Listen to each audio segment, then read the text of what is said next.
atbrīvošanu no Ogres un Iekšzemes novada pašvaldību aģentūras, Ogres un Iekšzemes turisma attīstības aģentūras direktoras amatā. Lūdzu, Dāmce. Jā. Tātad sakarā ar mūsu kopējās aģentūras reorganizāciju no nākamā gada 1. janvāra uzraudzības padomē notika sēde vienošanās par aģentūras personāla sadali, par mantas sadali, un Ogres novada pašvaldības pārstāvi izteica tādu vēlēšanos pārņemt savā tāda paspārnē. Viņiem ir struktūra vienība iestāde Mākslas muzejs, es precīzi neatceros no gala nosaukumu, zem kura tiek veidots arī Ogres turisma informācijas centrs, un Ogre izteica vēlēšanos pieņemt darbā šajā Ogres turisma informācijas centrā līdzinējo aģentūras vadītāju Ievu Tumanu un vienu kolēģi, vienu turisma konsultantu Niku Frīdbergu Kumplinu. Un līdz ar to, parakstot šo te jauno darbu līgumu ar Ogres novada pašvaldību, Ieva iesniedz arī, tad parakstīja arī vienošanos par darba tiesisko attiecību izbeigšanu ar šo turisma attīstības aģentūru.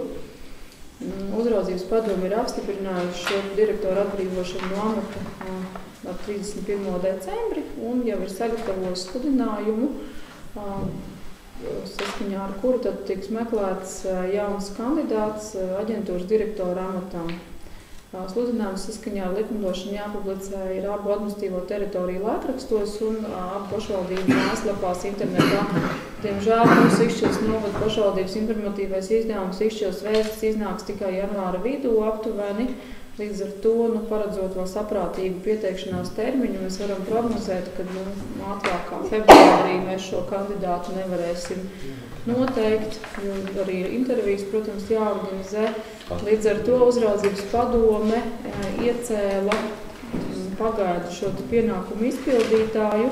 No 1. janvāra mums aģentūrā paliek tikai viens darbinieks, tā kā arī otru turismu speciālistu Agneta Brīģa pārnāk uz Iekšzemes novada turismu informācijas centru, paliek tikai projekta vadītājs Arnolds Pīvars, kas arī tiek iecelts uz šo mazo laiciņu par aģentūras direktora pienākumu izpildītāju.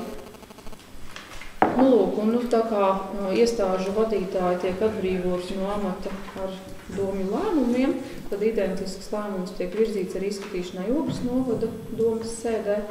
Un šeit ir sagatavots lēmuma projekts arī mums apstiprināšanai Ievas atbrīvošanu no amata. Jautājumi?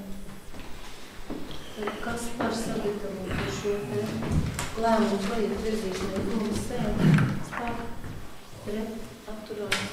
Nav.